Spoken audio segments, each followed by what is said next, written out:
So, ladies and gentlemen, boys and girls, if we can take our seats. Now, the next series of questions, these are the interesting ones. The boring ones are the ones I did in the first half. These are your questions. There are some of the questions that you've not put your name on, whether they're deliberate or not, I don't know. But it would be nice. Do we have Harvey Hill in here? There he is, there's Harvey there. Harvey, where are you? Oh, Harvey. Right, a great question, and it'll probably be to you, Louis. As an aspiring defender, what would you suggest I practice? That's Harvey there. So that's a great question to start with. Yeah, I think because you're only young, just enjoy it. You've got to enjoy defending, like I said earlier. Not many kids your age want to go out and be a defender, so you obviously enjoy it and keep enjoying it. Don't lose that enjoyment for getting in the way of things, heading it, and yeah, getting dirty.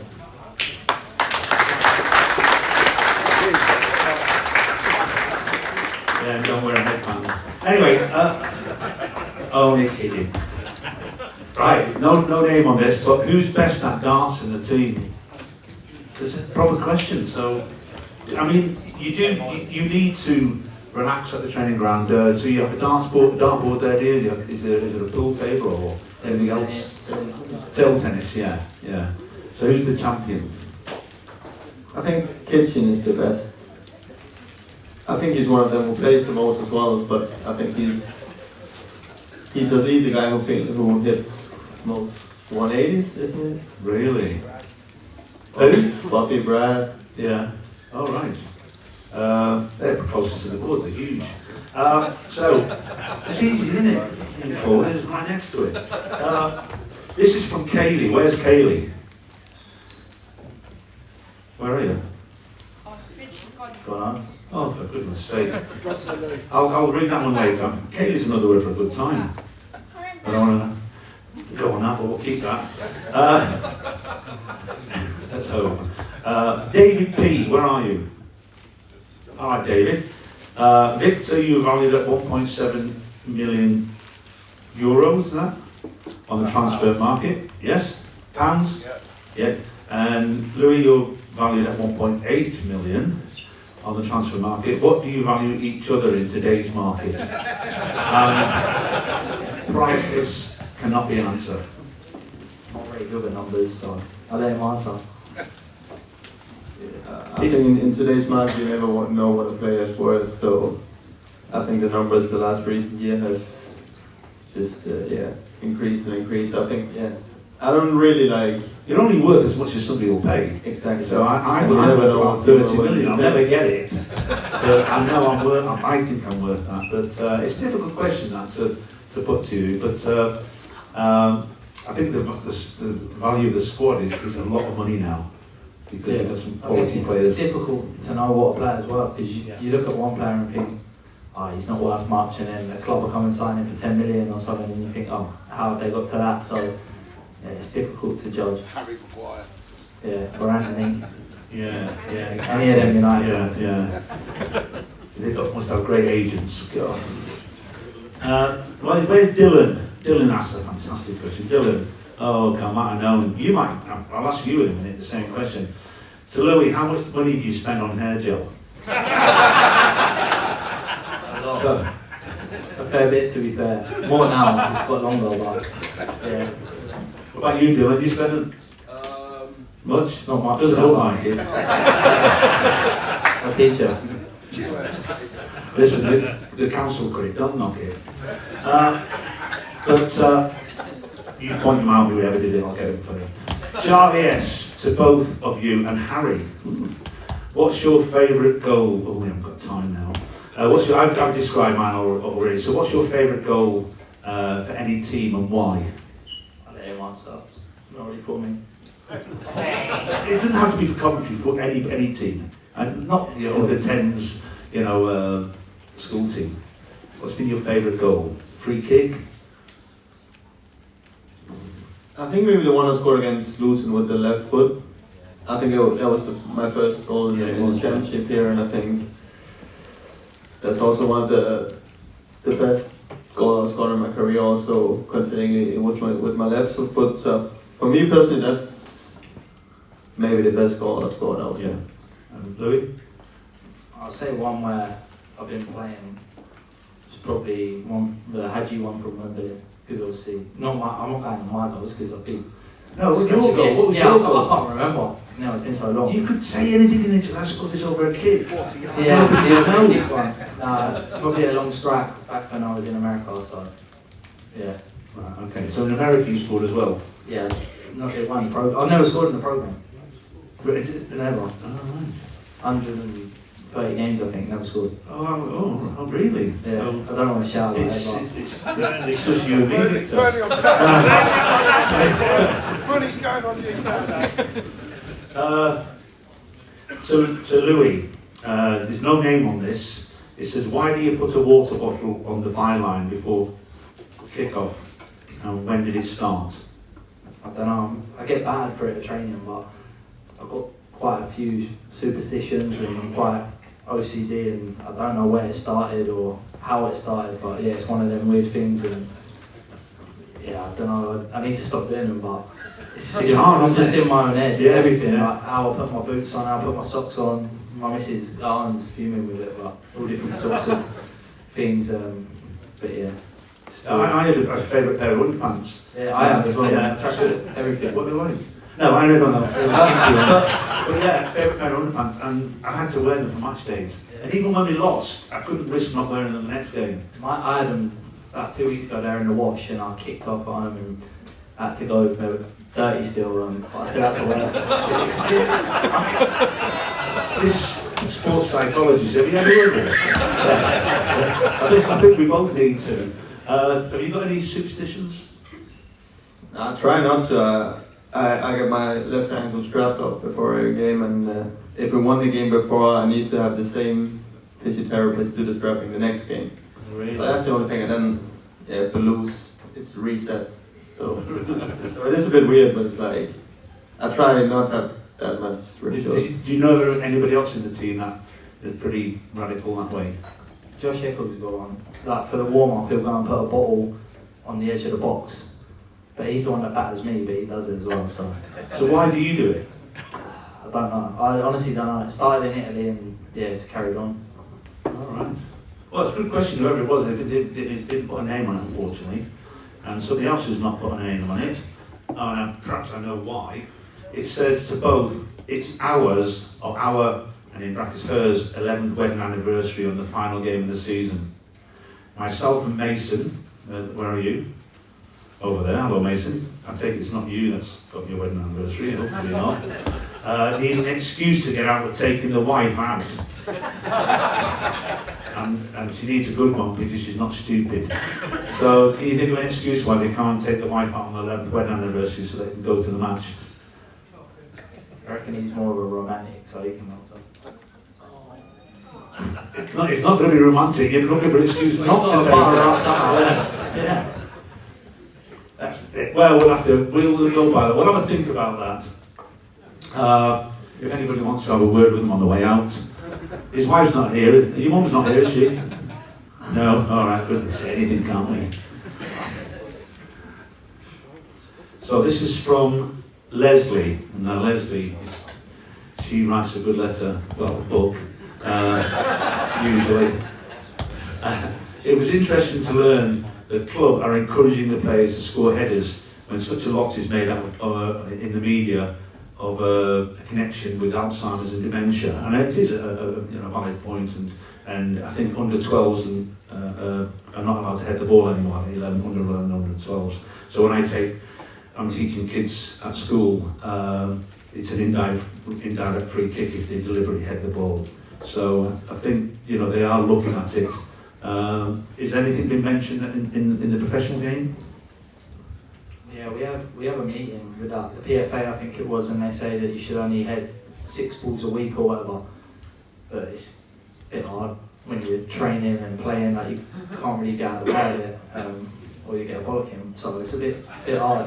Yeah, that was rollicking. Did you hear that? That was my Italian. No, but yeah, it's difficult. and obviously I think it's part of the game. I still think it's wrong that when you're in the youth teams, or like you're saying, younger ages, you're limited to headers because that's part of the game. What can you do? But yeah, it's like everything's bad for you. So yeah. Yeah, I don't think you can ban it because it's part and parcel of the game. But as I say, we're trying to limit the amount. But it's difficult in the pro game. You can't, and if you miss the ball, you could turn to your manager and say, well, I deliberately didn't head it because I already headed 6-4. And so you can't really do that. But it does need looking at, and it is a valid point. Have you got anything on that, Victor? I think as Louis said, I think it's the game goes that fast that you don't have really time to think about it. So yeah, and it's part of the game. So I think I think it's good that there's some awareness of it, but at the same point, I think it's hard to change because it is a part of the game to get the ball. Well, I think that the fact that they're aware of it now, they will be monitoring it now, and I think you'll be doing tests in the future to see if there's been any effect. But like you said, if you're young aspiring defender, like you said, you can't tell him not to head the ball. Well, yeah, we can now. It's cool. But once he gets over 12, I think. But yeah, it is a valid point, Leslie. Thank you for bringing that up and bringing the crowd down. Now I'm kidding, Leslie. It's a very good point. This is, and it's difficult. Is it Lou or Lev or something? And the question is, who has the most powerful shot at training? Who's that? Leo. Is it Leo? Leo, good question as well. Who's got the most powerful shot? Are you a striker?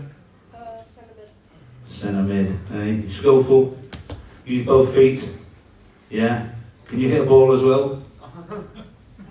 Say yes. They might be looking for somebody like that. Well, Leo, thank you for the question. So who has got the most powerful shot in training?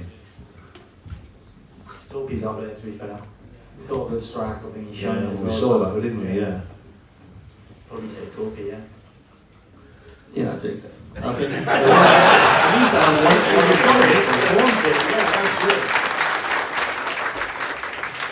And it's interesting because it's not always the most powerful person, the biggest, strongest person. It's the timing, isn't it?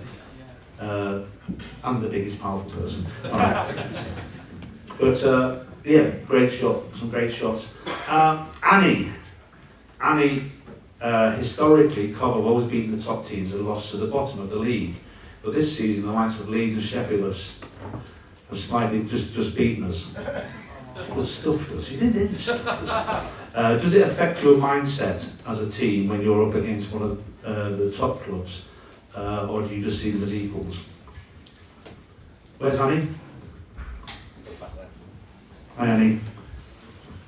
I think obviously you're naming top clubs, they're Premier League clubs that they've come down from the Prem, got the parachute payments or whatever, so they're always going to spend big and be a powerful club in the league. And it does show Leeds dropping points the other day. It shows the league's so competitive, and I see some people saying that Coventry can't go up or whatever because they've lost to Sheffield United. That shouldn't define us in terms of the whole league and whatever. So yeah, just because they beat us on the day or whatever, and yeah, they're powerful because they spent a lot of money, took arguably two of Coventry's best players in the past few years, so they've strengthened, and yeah, there's always going to be clubs that are got more budget or whatever, so yeah, it's part of it.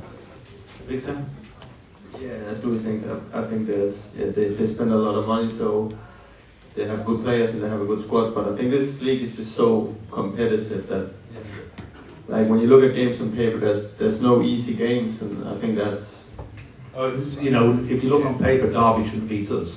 Yeah. So anybody can beat anybody, I believe. Yeah, I think that's just why it's one of the toughest league in the world. That there's like 46 games, and every one of them is a tough game, and you have to play well to win. Like, even though we play Plymouth or Derby or who else is down there, it's still a tough game, and I think that's just a part of the toughness there is in this league. Thank you for that question. Patrick, where's Patrick? Hello, Patrick. Put your hand up, you are proud, look. Like Leo was. I'm here. He's centre mid, you see. What position do you play? Centre back. centre back. You see, we're quiet. Well, look, see, we don't want all the glory. So, Patrick, I'll give you a question. If you get to the penalty shootout in a playoff final, will you take who will take the penalty first? Who will take the first pen? Are you happy? I think I will. I think I like to shoot them, and I'll like to go first as well. At least one of the first guys to take it. So I'll gladly take the first one. Louis, if you call the ball. Yeah, I'll take one. Obviously, it's totally different, but in training, we're always practicing them before cup games or whatever, and I put my name up and score most of the time. So I've read somewhere, or saw somewhere there, they've also practiced, not us, no, maybe not, walking from the halfway line, because apparently that walk is quite difficult to do.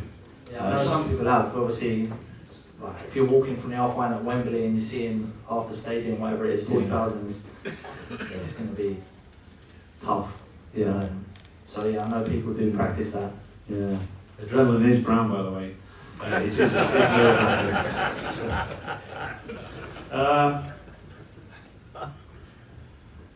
I think you've asked, Hugo asked about your first goal against Luton Town, but that's been answered already. Hugo, different writing, so this looks like an adult's writing. It must be familiar, but to Torp. Can you put Victor? Where is Hugo? Let's see. Oh, Hugo. Was it? Who wrote it? Oh, right. Good writing. To Victor, what was it like to score at Wembley and then have it ruled out by VAR? And how long did it take you to get over the decision? And do you now dislike VAR? Yeah, as I mentioned earlier, I don't really remember like the sequence where I scored and all the emotions and all that, because I think that's just a big like blackout in my memories. But I think it took like some weeks to get over. To be honest, I think it was not only me. I think just as a club and all the players, it was such an emotional day and such a crazy experience. So for me personally, it took some weeks to get fully over, and I get asked the question quite a lot of times still how it was to score the goal, and so it's not something that I think I will ever like totally get over, because People keep reminding me. yeah, I keep getting reminded about it, but yeah, that's how it is. Yeah. How long did you go to Wembley? Yeah, everybody? Yeah. And did you? How long does it take you to get over it? Are you over it yet? Are we over it? No. Probably not. Excuse me, no swearing here, don't say United. Now, Miller, where are 4 on now? Miller? Oh, hello Miller. Hey, good to see you. Miller writes, who is your favourite player other than yourself? So basically he's saying you can't choose yourself. Who is your favourite player? Miller, do you mean at the club or do you mean anywhere? At the club. Great question, Miller. So who's your favourite player? Favourite player, not your favourite best mate. So who do you think is your favourite player you like watching? Or maybe not playing against? I like watching, I don't like playing against Tatsu. The chop, you never know, you know it's coming, but you never know when it's coming. Yeah. I think Do you everyone... want to explain what the chop is? The skill, everyone knows what the skill he does. You know he's going to do it, but you still don't know he's going to do it. Well, that's clear that all. Yeah, exactly. I think you know what I mean. I know exactly what you mean. He knows it's going to be there, and then, shit, how did you do that? He's really good at it. What about you? Yeah, same. I'll have to say Tatsu as well. I think he's so talented and he's such a nice guy, so humble, and just a great guy and a really good footballer. He's a great footballer, and as you say, he's a super guy. I've interviewed him a few times, and the first time I interviewed him was when he just arrived at the club, and he couldn't speak any English, but he had an interpreter, and he started on the right wing and then changed to the left wing, and he got man of the match. And I said to the interpreter, well, to tax it initially, and I said he started on the right did really well, and then moved over to the left and did even better. Which is your favourite side? And the interpreter went, no. Did that, and then Tats back to him, Well, no, I don't mind. He said, left.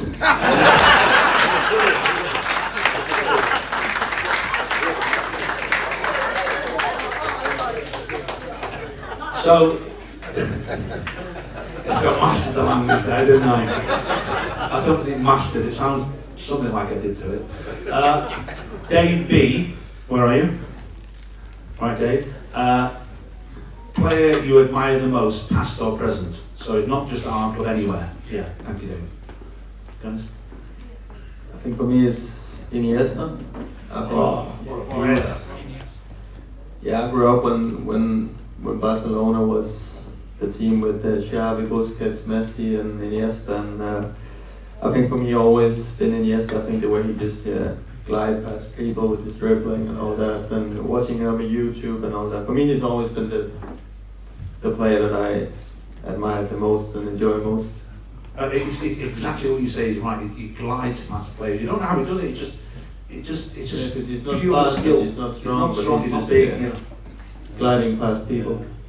Fantastic. I remember that because lots of players glided past me.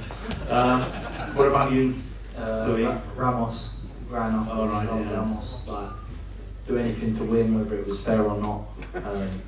Yeah, most of the time not fair, but yeah, do whatever he could to win, and yeah, he won everything.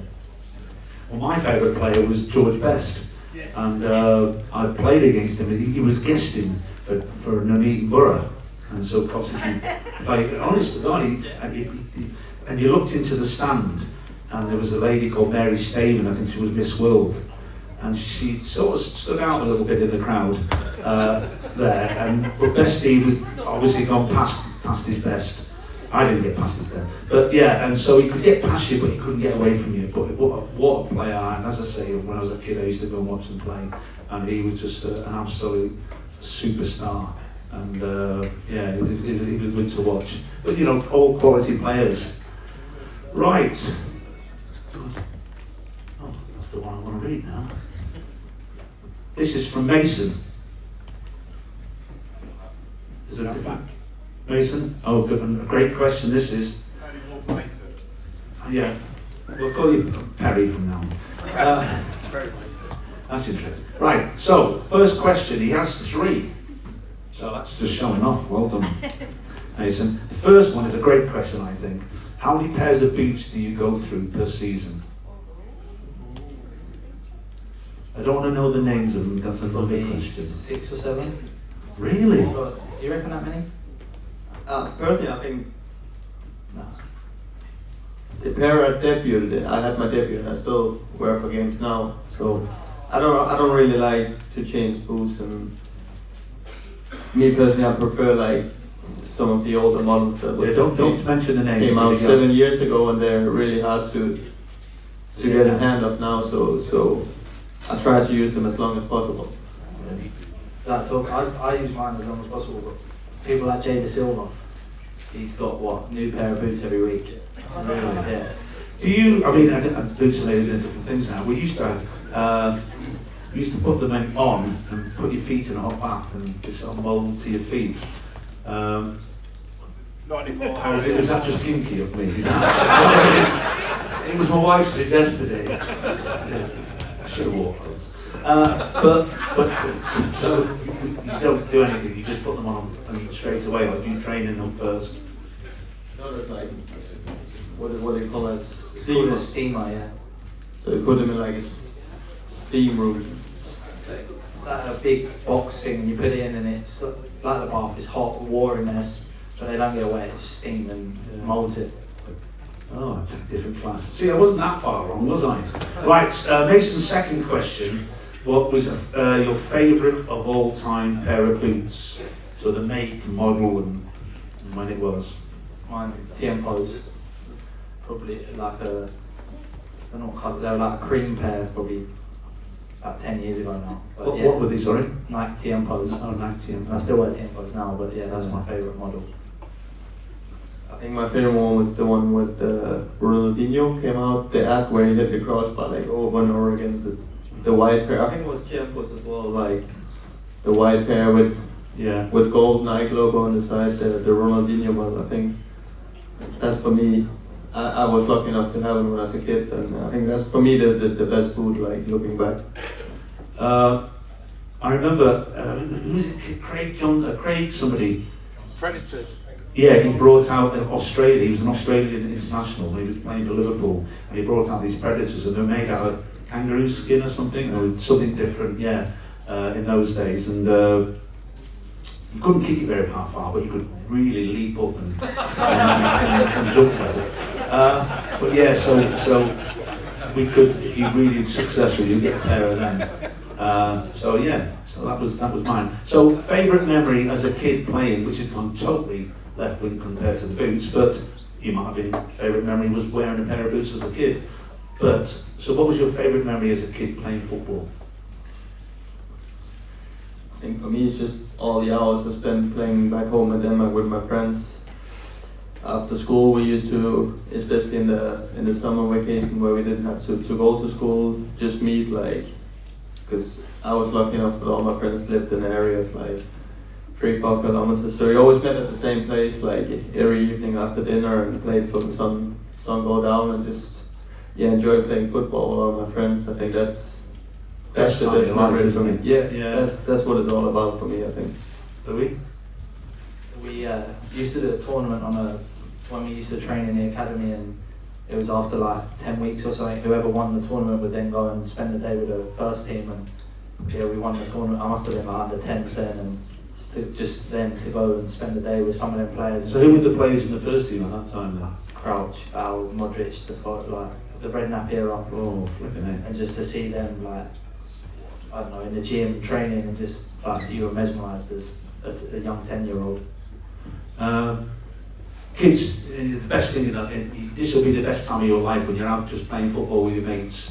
So now I suggest you do that as often as you can, just get out with your mates and play football. It doesn't happen as much as it did when I was probably a kid, because we had less things to take our minds off it.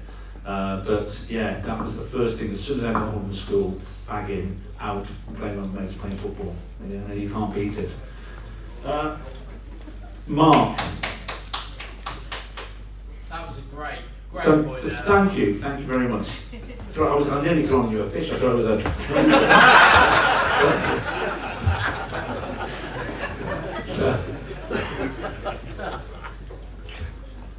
Mark's written, when it came to the penalty shootout versus Man United, we're going back to the game, he didn't want to remind him, how were the team affected by the disallowed goal only a few minutes earlier? It didn't, did he? Were you affected by it? Not really, no, not really. I think you don't really have time for that in the moment. I think it was that close to the shootout that you didn't really have time to think about what just happened, because you knew straight away, and I knew I was going to take it, so I knew straight away I had to be focused to do a good penalty. Yeah, I think that you shut that off and then your mind goes to the next thing, doesn't it? Yeah, as I said, you don't have time to really focus what happened, and then that happens like after the game, and then you just close out and focus on the next thing you have to do, and that is to take a penalty. Well, this is an interesting question from Kevin Shannon. Was that the guy that came from the? Yes. Yes. Well, good to see you here. And he said, how do you cope with social media? And do you look on social media after games? And he's put in brackets, if I was the manager, I would try and ban players from going on social media, as I think it is so damaging. There's so many ways, not just in sport. But how do you cope with social media? Like, let me just tell you, in my day, there was none of that. But in the Coventry Evening Telegraph, Neville Folger used to give you marks out of 10 after the game. Oh, I hated that man.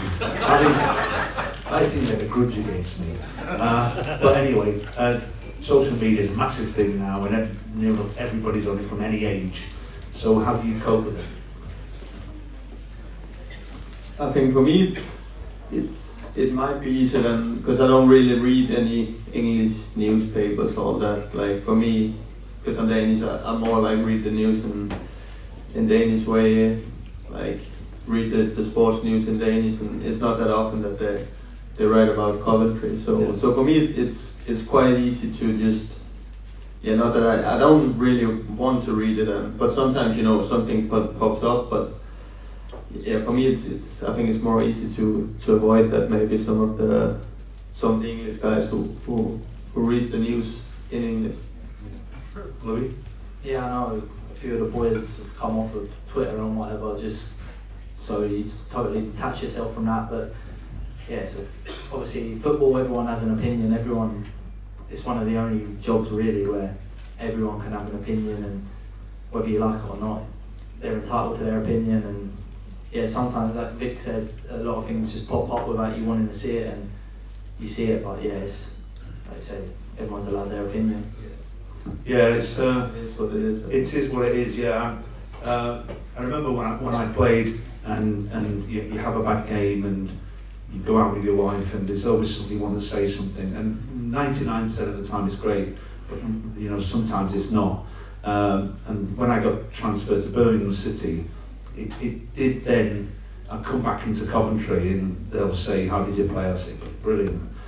Because they wouldn't know any different. But when you're based in the city that you play for, the great times are great, but sometimes when the results don't go your way, there's always somebody saying, "Roberts, you're useless." He was a good manager normally, but occasionally he did that. I remember the manager saying to me, "Harry, get warmed up, you're coming off."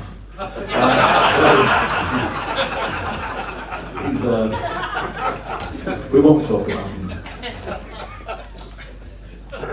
We've answered that one. It's Miller again. Victor, who is your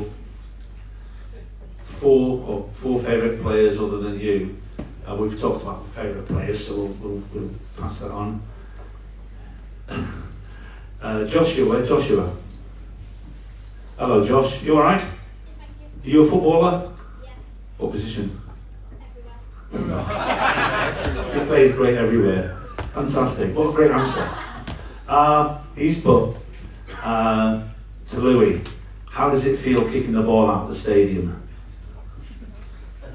Yeah, good. Yeah. And sorry, go on. No, I didn't really know what to say. Yeah, good. Big kick, big stands. Seriously, defended, you give it 2 inches, you've got to get it out, yeah. And Victor, how did it feel when they told you your goal was against Man United was offside? Again, I didn't mean to remind you, sorry. It's Josh's fault. I told you, Josh, not to ask that. And Richard, we can't ask that one as well. We can't. Oscar Elliott. Where's Oscar? Yeah. Elliott? Where?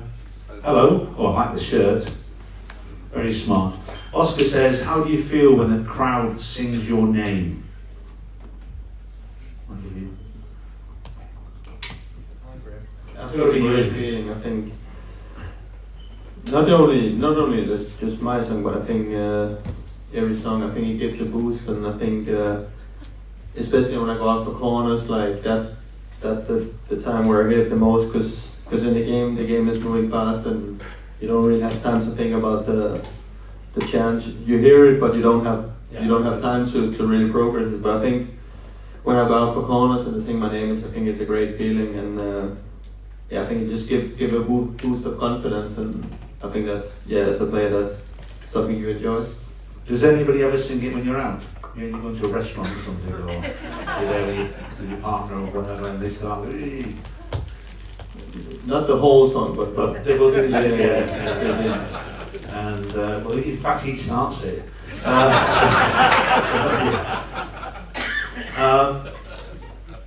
Hold on, can't see. Dave from Brighton. Dave.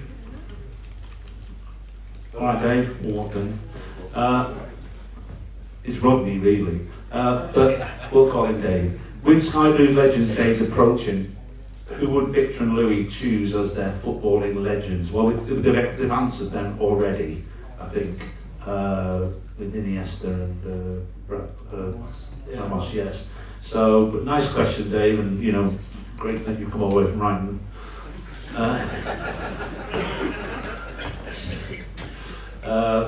Gary Levy. Gary, good to see you. Nice deal, Brendan. shirt there. Do you think sometimes, as a team, Coventry show the opposition too much respect rather than play from the off to their strengths? It's all short version. I'll tell you, must text a lot. Yeah, so do you sometimes think the Coventry team show the opposition too much respect rather than play from the off to their own strengths?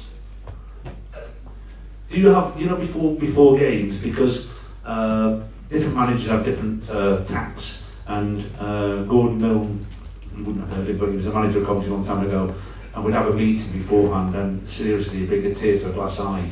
It was that boring. But so ins and outs of a cat's backside, everything gets detailed. And I've had managers since who would just say, look, you know what you're good at, you know what your job's now, just go out and do it. But what's the team talks like for maybe from Mark and maybe from Frank, if you don't mind me commenting on that? I think you always have to show your opponent a fair amount of respect, and we always look videos before games and see like something that the opponents do that we have to be aware of. But I think we always use it in our own style of play, and we always try to it's something to be aware of. But I think at the same time we always try to do it in our own way and deal with it in our style of play. So I don't think we show their opponent too much respect, but I think it's good to show their opponent a fair amount of respect, and to be aware of their threats and what they're good at as a team. Like Vic said, I don't think you go out and think, we're going to respect these more than the last team, but sometimes how the game goes, you're on the back foot or whatever from the off, and like the other night when Hamer Ben's one in the top corner, you think, you can't do much about it, and the game turns in different moments, so you don't ever go out and think, we're going to show these more respect than the last. Good answer. Yeah, you play to your strengths. Harvey Hill. Harvey again. Hello, Harvey. To both of them. He asked, and we can't answer this because it's not really fair, but he asked what car do you drive. Now there's 2 Rolls Royces out there and a Ford Fiesta. They belong to us 3. It's up to you to decide who has which car. No, but there's no sponsored cars now, are they? So when I played with Peugeot and told that we had sponsored cars, and you'd say you'd have Harry Roberts drives Peugeot, whatever, along the side, and just so that they could know which car to damage. But so it's not good that we tell you which car it is, but I'm sure that they've got good cars. Is that all right? Yeah. And final one. There's no name on this, but somebody's put pivotal. That's always a good word. Can you share a pivotal moment in your career that shaped who you are as a player? It's a difficult one, isn't it? To finish on that bit. Pivotal, which is an important time in your life where you saw it changed your life, which made you think, that's my career. Signing for Cov. Signing for Cov, that'll do, yeah. Right.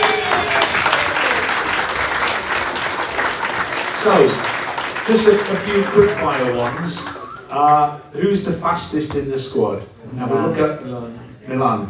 Fabio used to contest that when I spoke to him. He used to say he was one of the fastest. There's a few to be fair. Norman. Hadji Ellis, and sort of. Raphael is fast as well. Yeah. But I think Milan is the fastest. Yeah. We agree with that, don't we? Milan looks really good. And who is the most skillful player in the squad? Tats. Yeah, Tats. They say Tats. Or Sakamoto if you want, yeah. I think both of them are brilliant. Who's the worst and best dresser in the team?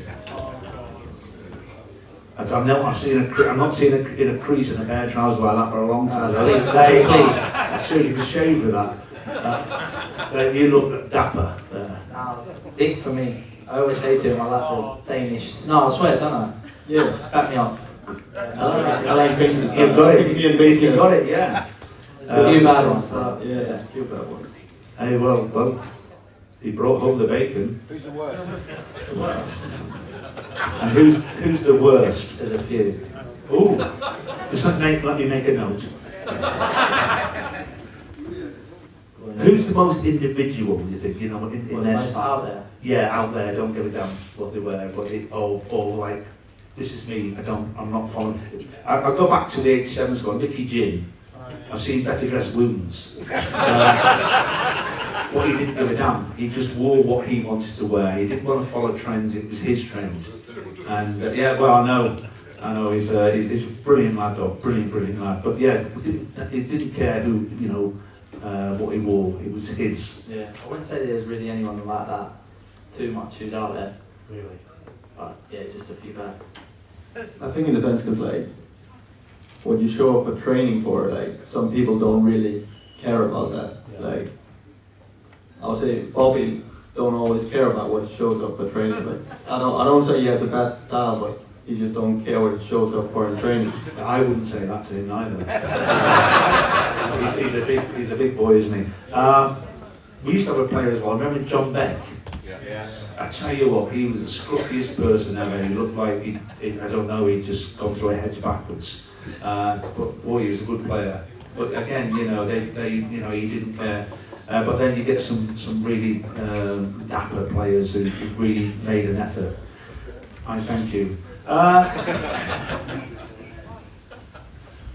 Who's in charge of the music, and what is it you listen to before a game? And who has the worst taste in music? It's always Bidders on the music. Yeah, I've heard that, yeah. He's got everything, and he knows every genre, he knows the words. You see him in the gym rapping to it, I'm thinking, how do you know that one? And then he'll go to like house song, know the You wouldn't think that looking at him, would you? No. He looks so clean living and smart and, Yeah. I'm not saying he should be a long haired loud, but he didn't look that. So he organises the music in the dressing room. Is it a consensus between the boys? Or did he just say this is what you're listening to? I think he's good like asking like in the group chat like Yeah. if anyone has the song that they want to add it to the playlist. So I think it has like a bit of every like taste in music. So I think he tried to reach everyone with his music. Who's the biggest joker in the team? Ben Wilson. Yeah, Ben. You don't know when I travel in with him, and you don't know when he's trying to have a normal conversation with you. I think it's just always something, and yeah, you can't take him serious. He's 32 and got a kid on the way, but he's like 17-year-old. He's good to be around though, isn't he? Yeah. It's good to have him around as well. I think he's just signed a new contract, which is pretty, not just as the player, but as the person who fits in the changing room, as well, and makes everybody feel comfortable. And I think, with young lads coming through as well, it's important to have those type of characters. Who's longest in the shower? It's usually the person I'm waiting for the man of the match, because I have to shave twice before he comes up. But who's longest in the showers? Brandon uses a lot of soap. I heard Joel did.